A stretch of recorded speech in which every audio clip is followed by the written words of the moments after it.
ভোটের সময় আসছে, ভোটের সময় যাবে। ভোট আসছে, ইন্ডিয়ান সেকুলার ফ্রন্ট প্রার্থী দিয়েছে, আমরা প্রার্থী দিয়েছি, আমরা আমাদের মতো বলবো। তৃণমূল প্রার্থী দিয়েছে, তৃণমূলের মতো করে বলবে। বিজেপি প্রার্থী দিয়েছে, বিজেপির মতো করে বলবে। জোট বললেও কি জোট হচ্ছে বাংলায়, সারা দেশে আমরা নতুন করে বলবো না। তারাও প্রার্থী দিয়েছে, তারা তাদের মতো করে বলবে। নির্দল থেকে যারা দাঁড়িয়েছেন তারাও বলবে। সকলের বক্তব্য কি থাকবে? যে আমাকে ভোট দাও, আমি তোমার হয়ে কথা বলবো, এটাই থাকবে তো। কিন্তু ইতিপূর্বে আপনারা 17 বার ভোট দিয়ে পার্লামেন্টে পাঠিয়েছেন, কখনো নিরাপদবাবুদের দল থেকে, তো কখনো হাজী সাহেবদের দল থেকে, বা বিভিন্ন রাজনৈতিক দল থেকে আপনারা ইতিপূর্বে 17 বার ভোট দিয়ে পার্লামেন্টে পাঠালেন আপনার সমস্যাগুলোকে সমাধানের জন্য।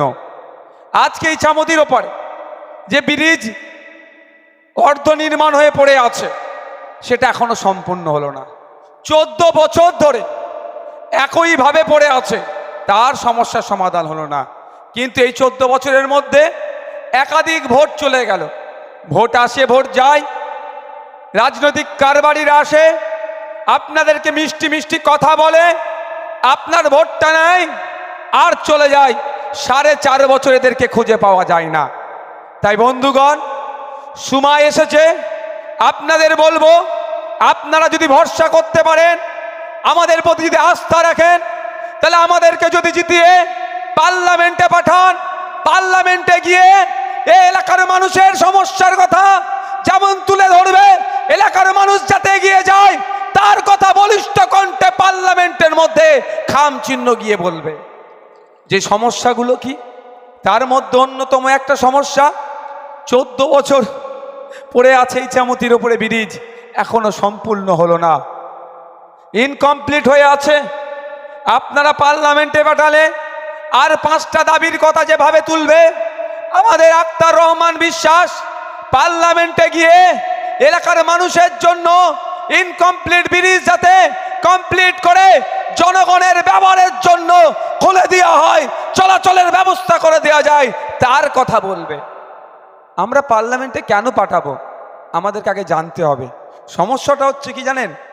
ভোট আসবে, ভোট যাবে, ভোট আসবে, ভোট যাবে, কিন্তু আমরা আমাদের সমস্যার কথা বা এমপির কাজ কি আমরা ঠিকঠাক না বুঝার জন্য আজকে আমাদেরকে এই দুর্দিনের সম্মুখীন হতে হয়। একটা এমপির কতটা কাজ, এমপির করণীয় কি, তার ল্যাডে উন্নয়নের জন্য কত টাকা আসে, সে কি কি কাজ করতে পারে, সেইগুলো আমাদের একটু জানা দরকার। আপনারা কারা জানতে প্রস্তুত, একটু হাত তুলুন তো। কারা এমপির কাজ কি একটু জানতে চান, একটু হাত তুলুন। দূরে যারা আছেন তারা জানতে চান তো নাকি? একটু হাত তুলুন তো দেখি না, কষ্ট হচ্ছে নাকি? আপনারা জানতে চান তো? আমি আপনাদের বলি, একটু জানা দরকার। ভোট আসবে, যাবে, এই ভোটের কারবারিদের মিষ্টির কথাই আপনারা গলে যাবেন না। এই ভোট কারবারিরা ভোট আসলে সিএ এর ভয় দেখাবে, এই ভোট কারবারিরা ভোট আসলে বিভাজনের রাজনীতি করবে, এই ভোটের কারবারিরা ভোট আসলে বড় তিলক কেটে বড় হিন্দু সাজবে, এই ভোটের কারবারিরা ভোট আসলে মাথায় টুপি, হাজি রুমাল, হিজাব পরে ভোট চুরি করবে। কিন্তু দুঃখের বিষয়, এই ভোট কারবারিদের বলি, হিন্দু শাস্তি হবে না, মুসলমানও শাস্তি হবে না। আপনি মানুষ সেজে মানুষের কাজ করুন, এটাই মানুষ আপনাদের কাছ থেকে চায়। এই ভোটের কারবারিদের কথা ভাবতে হবে। আপনি ভোট দিয়ে পার্লামেন্টে এই জন্যই পাঠাবেন, আগামী 5 বছর দেশবাসী কিভাবে ভালো থাকবে। কেন পাঠাবেন পার্লামেন্টে? আপনি এখানকার একজন নাগরিক বাজিতপুর হসপিটালে গিয়ে যাতে ট্রিটমেন্ট পান, তার ব্যবস্থা সরকার যাতে করে দেয়, তার আওয়াজটা পার্লামেন্টে কে বলবে? যাকে ভোট দিয়ে পার্লামেন্টে পাঠিয়েছিলেন। আপনি এখানকার নাগরিক, এখানকার নাগরিকের যাতায়াতের সমস্যা,